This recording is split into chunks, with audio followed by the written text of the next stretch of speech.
ಹುಬ್ಬಳ್ಳಿಯ gym trainer love ಜಿಹಾದ್ ಪ್ರಕರಣಕ್ಕೆ ಇದೀಗ ಟ್ವಿಸ್ಟ್ ಸಿಕ್ಕಿದೆ. ಸಂತ್ರಸ್ತೆ ಹೇಳಿಕೆ ತನ್ನ ವಿಡಿಯೋ ಹೇಳಿಕೆಯನ್ನು ದಾಖಲು ಮಾಡೋ ಮೂಲಕವಾಗಿ ಅತ್ಯಾಚಾರ ಎಸಗಿರುವ ಆರೋಪವನ್ನ ಸಮೀರ್ನ ವಿರುದ್ಧವಾಗಿ ಮಾಡ್ತಾ ಇದ್ದಾಳೆ.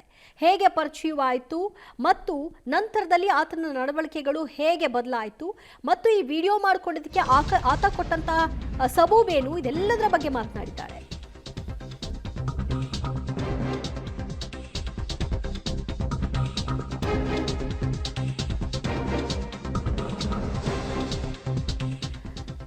ಹುಬ್ಬಳ್ಳಿಯಲ್ಲಿ ಜಿಮ್ ಟ್ರೈನರ್ ಲವ್ ಜಿಹಾದ್ ಪ್ರಕರಣಕ್ಕೆ ಟ್ವಿಸ್ಟ್ ಸಿಕ್ಕಿದ್ದು, ಸಮೀರ್ ವಿರುದ್ಧ ಅತ್ಯಾಚಾರದ ಆರೋಪವನ್ನ ಸಂತ್ರಸ್ತೆ ಮಾಡಿದ್ದಾಳೆ. ಸಮೀರ್ ಅವರ ಅಕ್ಕನ ಜೊತೆಗೆ ನನ್ನ ಸ್ನೇಹ ಇತ್ತು. ಅವರ ಮೂಲಕವಾಗಿ ಸಮೀರ್ನ ಪರಿಚಯ ಆಗಿದೆ. ಬಳಿಕ ಇಬ್ರು ಆತ್ಮೀಯರಾಗಿದ್ವಿ, ಪಾರ್ಟಿಗಳಿಗೂ ಕೂಡ ಹೋಗ್ತಾ ಇದ್ವಿ. ಒಂದು ದಿನ ಸಮೀರ್ ತನ್ನ ಮನೆಗೆ ಕರ್ಕೊಂಡು ಹೋದ. ಜ್ಯೂಸ್ನಲ್ಲಿ ಏನೋ ಬೆರೆಸಿ ಕುಡಿಸಿ ನಂತರ ಅತ್ಯಾಚಾರವನ್ನ ಎಸಗಿದ್ದಾನೆ. ಅತ್ಯಾಚಾರದ ವಿಡಿಯೋವನ್ನ ತೋರಿಸಿ ನನಗೆ ಬ್ಲ್ಯಾಕ್ ಮೇಲ್ ಮಾಡ್ತಾ ಇದ್ದ ಅನ್ನೋ ಹೇಳಿಕೆಯನ್ನ ಆಕೆ ಕೊಟ್ಟಿದ್ದಾಳೆ. ವಿಡಿಯೋ ಹೇಳಿಕೆ ಬಿಡುಗಡೆ ಮಾಡುವಂತಹ ಸಂತ್ರಸ್ತೆಯ ಹೇಳಿಕೆ ಆಧಾರದ ಮೇಲೆ ಇದೀಗ ಅತ್ಯಾಚಾರ ಪ್ರಕರಣ ದಾಖಲಾಗಿದೆ. ಸಮೀರ್ ವಿರುದ್ಧವಾಗಿ ಲವ್ ಜಿಹಾದ್ ಆರೋಪವನ್ನ ಅವರ ಕುಟುಂಬಸ್ಥರು ಮಾಡ್ತಾ ಇದ್ರು.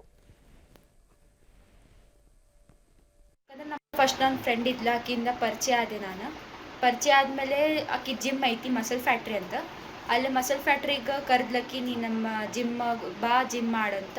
ಅದಾದಮೇಲೆ ಚಲೋ ಫ್ರೆಂಡ್ಶಿಪ್ ಇತ್ತು ನಮ್ದು.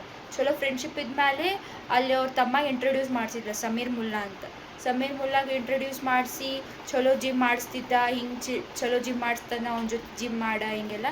ಮತ್ತು ನಾವೆಲ್ಲ ಫ್ಯಾಮ್ಲಿ ಎಲ್ಲ ಫ್ರೆಂಡ್ಸ್ ಚಲೋ ಐತಂದು ಫ್ಯಾಮ್ಲಿ ಎಲ್ಲ ಸೇರಿ ಇದು ಪಾರ್ಟೀಸಿಗೆ ಹೋಗ್ತಿದ್ವಿ, ಬರ್ಡೇ ಪಾರ್ಟೀಸ್ ಎಲ್ಲ ಮಾಡಿದ್ವಿ. ಇದಕ್ಕಂದ್ರೆ ನಮ್ಗೆ ಗೊತ್ತಿದ್ದಿಲ್ಲ ಒಳಗಿಂದ.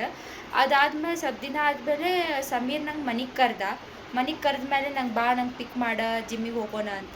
ನಿಯರ್ ಬೈ ಜಿಮ್ ಐತಿ ಅವ್ರ ಮನೆ ಅಂತ ನಂಗೆ ಕರ್ದ ನಂಗೆ. ಅದು ಕರೆದ್ಮೇಲೆ ಬಾ ಒಳಗೆ ಬಾ ನೀರು ಕುಡಿ ಅಂಥೇಳಿ ಒಂದು ಏನೋ ಡ್ರಿಂಕ್ದಾಗ ಏನೋ ಮಿಕ್ಸ್ ಮಾಡಿದ್ಮೇಲೆ ನಂಗೆ ಏನೋ ಡಿಸಿನೆಸ್ ಚಾಲು ಆದಮೇಲೆ ರೂಮಿಗೆ ಕರ್ಕೊಂಡು ಹೋಗಿ ನೀರು ರೆಸ್ಟ್ ಮಾಡಂತಂದ. ಅದಾದಮೇಲೆ ನಂಗೆ ಮುಂದೆ ಏನಾಗಿತ್ತು ಗೊತ್ತಿಲ್ಲ.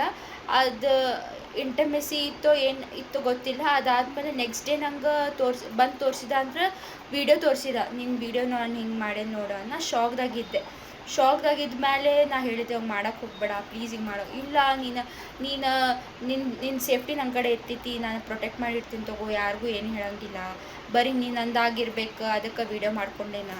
ನಂಗೆ ಹೇಳಿರ ಮಾಡ್ಬೇಕಿಲ್ಲ ನೀನು ಅಂತ ಕೇಳಿದ ಮೇಲೇನು ಇಲ್ಲ ತಗೋ ಆತ ಈಗ ಮಾಡ್ಕೊಂಡೀನಿ ಅಂತ. ಭಾಳ ಸಲ ಹಿಂಗೆ ನಂಗೆ ಬಲಾತ್ಕಾರ ಮಾಡ್ಯಾನ ಸರ್. ಮತ್ತು ಭಾಳ ಹುಡುಗಿಯರ ಜೊತೆನೂ ಹಿಂಗೆ ಮಾಡ್ಯಾನ. ಮತ್ತು ಅವ್ರೆಲ್ಲರಿಗೂ ಸಪೋರ್ಟ್ ಇರಬೇಕು, ನಿಮ್ದು ಹೆಲ್ಪ್ ಇರಬೇಕು. ಮತ್ತು ನಾನು ಇವೆಲ್ಲ ಹಿಂಗೆ ಬ್ಲ್ಯಾಕ್ ಮೇಲ್ ಮಾಡಿ ಅಸ್ಯೂಮ್ ಮಾಡಿ ಮತ್ತು ಹರ್ಯಾಸ್ಮೆಂಟ್ ಮಾಡಿ ಇದು ನಂಗೆ ಕಂಟ್ರೋಲ್ ಆಗಿಲ್ಲ. ನಮ್ಮ ಸಮಾಜ ಮಂದಿಗೆ ಮತ್ತು ಕಮಿಷ್ನರ್ ಮಂದಿಗೆ ಹೇಳಿ ನಾನು ಎಲ್ಲ ಮಂದಿಗೆ ಹಿಂಗೆಲ್ಲ ಮಾಡತ್ತಾನಂತ. ಅದಕ್ಕೆ ನಾನು ಇದು ಹೇಳತ್ತೀನಿ ನಿಮ್ಗೆ. ಫಸ್ಟ್ ನನ್ನ ಫ್ರೆಂಡ್ ಜಿಮ್ ಟ್ರೈನರ್ ಆ ಒಂದು ಸಲಿಗೆಯನ್ನು ಬೆಳೆಸ್ಕೊಂಡು ನಂತರ ಲವ್ ಜಿಹಾದ್ ಬಲೆಗೆ ಹೇಗೆ ಬೀಳಿಸ್ತಾ ಇದ್ದ ಅನ್ನೋದಕ್ಕೆ ಸ್ವತಃ ಸಂತ್ರಸ್ತ ಯುವತಿಯ ಹೇಳಿಕೆಯೇ ಸಾಕ್ಷಿಯಾಗಿದೆ. ಆ ಪರಿಚಯ ಮಾಡ್ಕೊಳ್ತಾನೆ, ನಂತರ ಮನೆಗೂ ಕರ್ಕೊಂಡು ಹೋಗಿ ಬಲಾತ್ಕಾರ ಮಾಡಿದ್ದಾನೆ. ಒಂದಲ್ಲ ಎರಡಲ್ಲ ಬಹಳಷ್ಟು ಬಾರಿ ಈ ರೀತಿಯಾಗಿ ನನ್ನ ಮೇಲೆ ಆಗಿದೆ ಮತ್ತು ವಿಡಿಯೋಗಳನ್ನು ಇಟ್ಕೊಂಡು ಬ್ಲ್ಯಾಕ್ ಮೇಲ್ ಸಹ ಮಾಡಿದ್ದಾನೆ.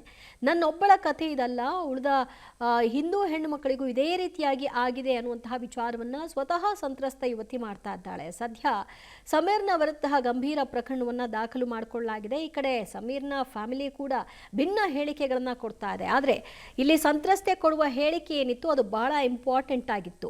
ಆಕೆ ಸ್ನೇಹ ಮತ್ತು ಜಿಮ್ಗೆ ಹೋಗ್ತಾ ಇದ್ದಿದ್ದು ಆ ಪೋರ್ಷನ್ ಆಗಿದ್ದಿದ್ರೆ ಓಕೆ, ಆದರೆ ಮುಂದುವರೆದಂತೆ ಆತನ ನಡವಳಿಕೆಗಳು ಏನಾಗಿತ್ತು ಅನ್ನೋದನ್ನು ಆಕೆ ಎಳೆಯಾಗಿ ಬಿಚ್ಚಿಟ್ಟಿದ್ದಾಳೆ.